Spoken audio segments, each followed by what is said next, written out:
bom dia. Atucho, um prazer. Quero agradecer o convite para participar desse debate tão importante, cumprimentar a Tereza Cruvinel, dizer que é uma honra estar aqui com o Paulo Nogueira Batista, que eu tenho uma admiração profunda. E os senhores sabem da minha posição.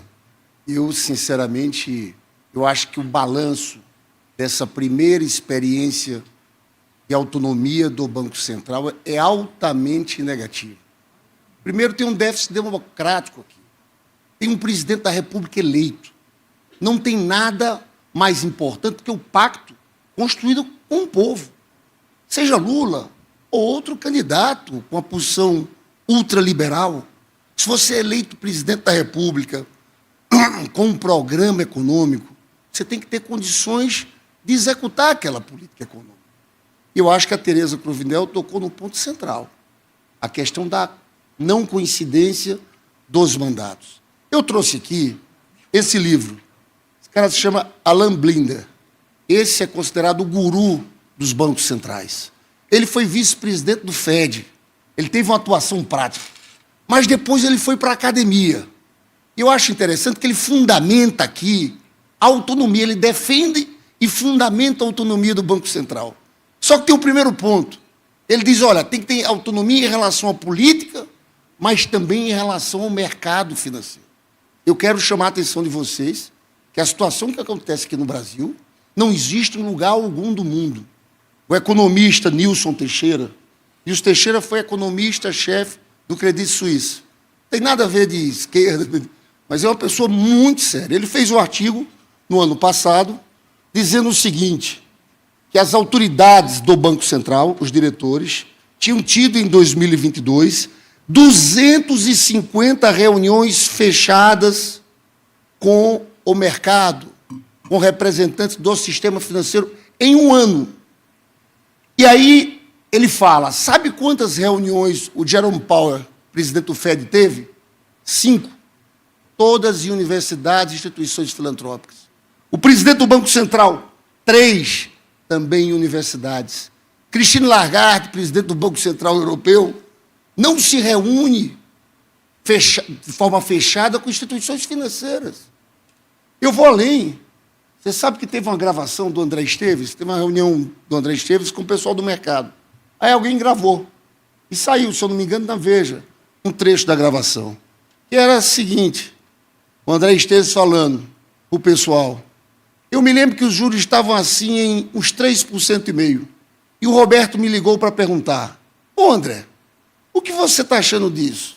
Onde você acha que é a taxa, o piso da taxa básica de juros? E aí começa todo um diálogo.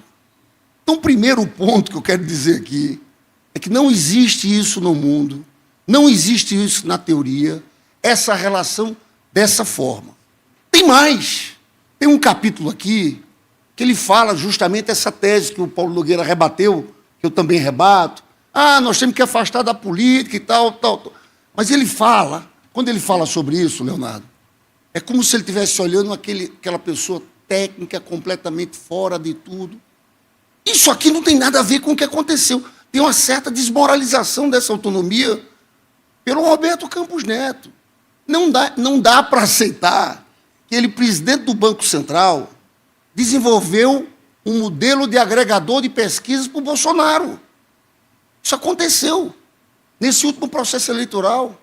Foi votar com a camisa da seleção brasileira, foi flagrado tirar uma fotografia dele já no governo do presidente Lula, ele participando de um grupo de WhatsApp, ministros do Bolsonaro, é considerado matéria uma espécie de articulador informal do Centrão, aquele encontro com o Tarcísio, com vescotes políticos, alguém falando que ele pode ser ministro.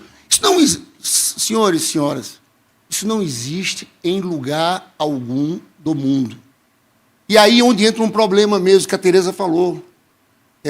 Parece uma política, porque, veja, ali não tem um técnico neutro.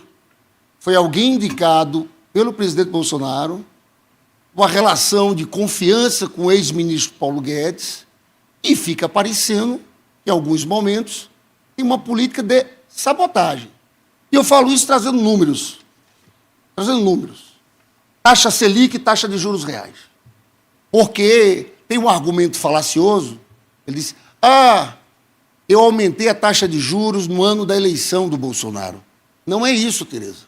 Eu quero dizer para vocês que ele cometeu vários erros aqui. Primeiro, ele não atingiu a meta de inflação nos 2 últimos anos do governo Bolsonaro. No seu início como Banco Central independente, em 2021, a inflação fecha em 10%. Em 2022, 5 ponto alguma coisa. Ou seja, ele teve que fazer uma carta se explicando. Mas veja que tem 2 Roberto Campos Neto. O primeiro, taxa Selic 2% ali em 2021, 2022. O que dava uma taxa real de juros negativas, chegou a 4% de juros negativo. Porque a gente vê o quê? A taxa Selic descontado a inflação.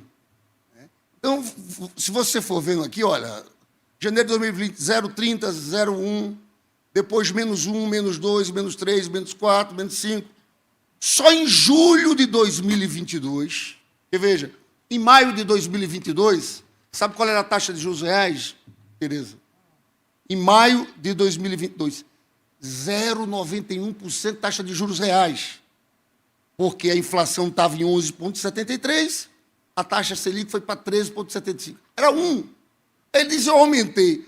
Ele só começa a aumentar em julho, a taxa de juros reais vai para 3,34%. E ninguém é inocente. Todo mundo que minimamente conhece o assunto sabe que você mexer na taxa de juros em julho de 2022, o impacto daquilo é 9, 12 meses depois. Então, eu diria, tem um termo que uso sobre bancos centrais, que é o falcão. Ele foi falcão no governo Lula e ele era um pombo no governo do Bolsonaro. Os números estão aqui. Os números não mentem.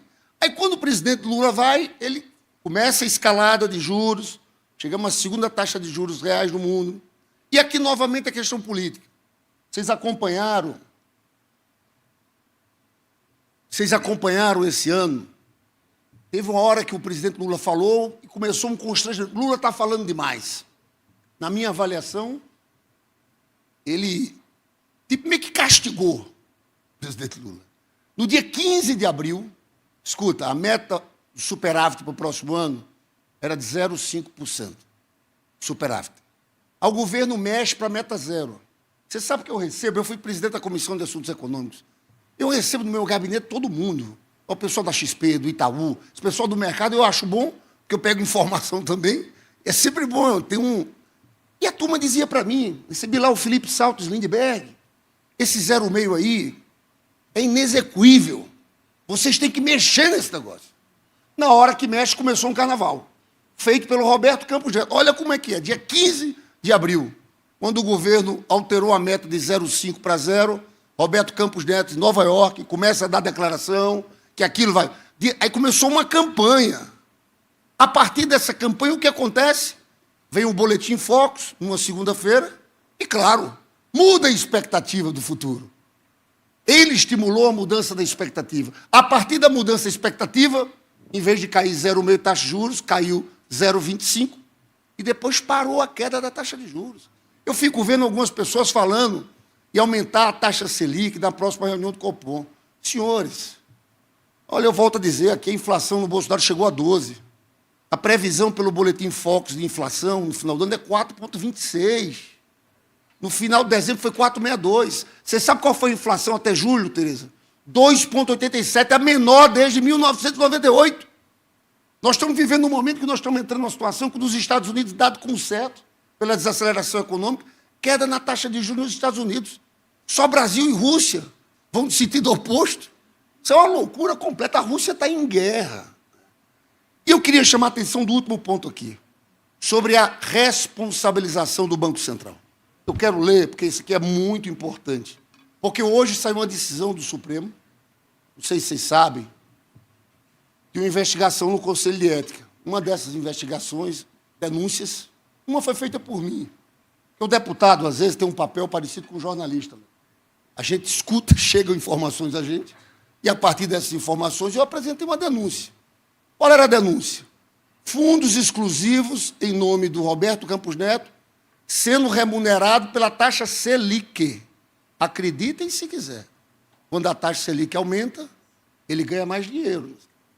E ele teve já 2 vezes na Câmara, eu fiz essa pergunta direto, ele não respondeu. Mas o mais grave não é isso.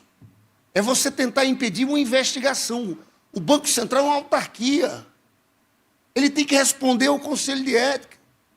Às vezes estão tentando criar uma coisa, por isso que eu me preocupo muito dessa PEC, que é uma radicalização, uma constitucionalização dessa autonomia. Eles acham que não tem que depor na Câmara. Eles não aceitam convocação na Câmara. Agora, essa história de impedir que o Conselho de Ética abra uma investigação é algo gritante. Eu quero ler aqui o que fala esse aqui, que é um liberal, que é... Hein? O Supremo deu uma liminar hoje. O que aconteceu? Ele tinha ganho uma decisão em primeira instância, o TRF disse, não, o Conselho de Ética pode investigar. E o julgamento ia ser hoje. Ia ser hoje. A decisão do Supremo é errada, eu vou recorrer, por quê? Porque na decisão do Supremo, diz, inclusive, que já tinha tido uma posição da PGR. Teve naquele caso do Pandora Papers. No meu caso, nessa minha denúncia, não houve nada. Então, é um absurdo trancar. Mas eu quero vir aqui para o guru dos bancos centrais. O que ele fala sobre responsabilização? Ele diz o seguinte, de fato, acho que isso coloca as coisas exatamente do avesso. Para mim, assumir a responsabilidade perante a população é um corolário moral da independência do Banco Central. Em uma sociedade democrática, a liberdade de agir do Banco Central implica em uma obrigação de explicar-se perante a população. Assim, a independência e responsabilização são simbióticas, não conflitantes. Também, aliás, não aceito a alegação de que mais abertura e responsabilização prejudicarão o Banco Central, contanto que seja independente. Aí por aqui vai. Não existe isso. E aí eu vou rapidamente, Léo, tentar entrar nessa questão da PEC 65. Senhores, eu sinceramente, é uma desmoralização, porque esse pessoal... Qual é o argumento, senhores, quando leem jornal todo dia? É a questão fiscal do Brasil. É a questão fiscal. Esse conflito distributivo no Brasil é uma coisa impressionante, porque nós temos 540 bilhões de benefícios tributários, desonerações para o andar de cima.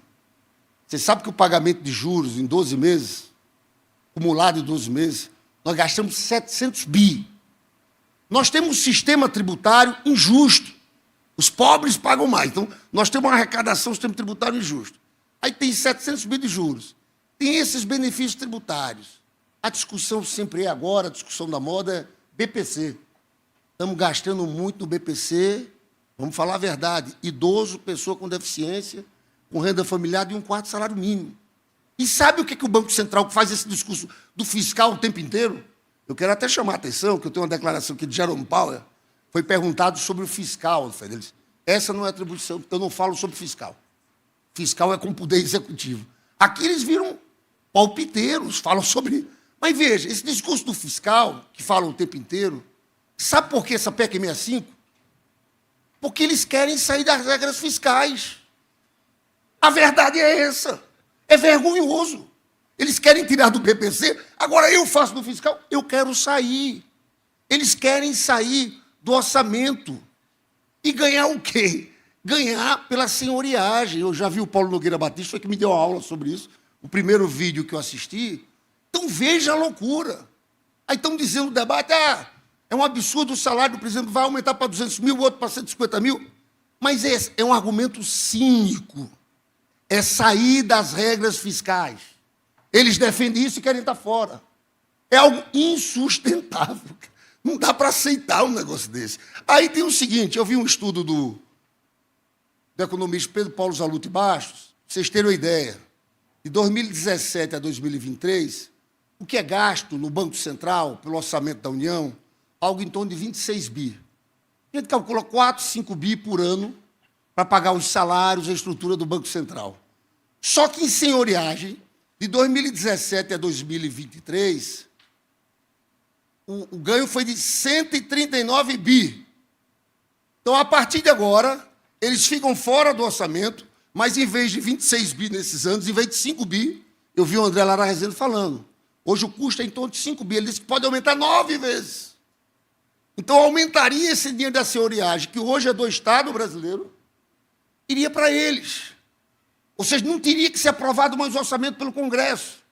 Aí fica vinculado, sabe o quê? A comissão de assuntos. Eles fazem o que quiserem e mandam para a comissão de assuntos econômicos do Senado. Ô, Tereza, eu já vi cinismo na vida, mas nesse caso aqui, é uma desmoralização, eu falo de verdade mesmo. É algo inaceitável. O mais grave, essa senhoriagem, você aumenta a senhoriagem quando aumenta a taxa Selic.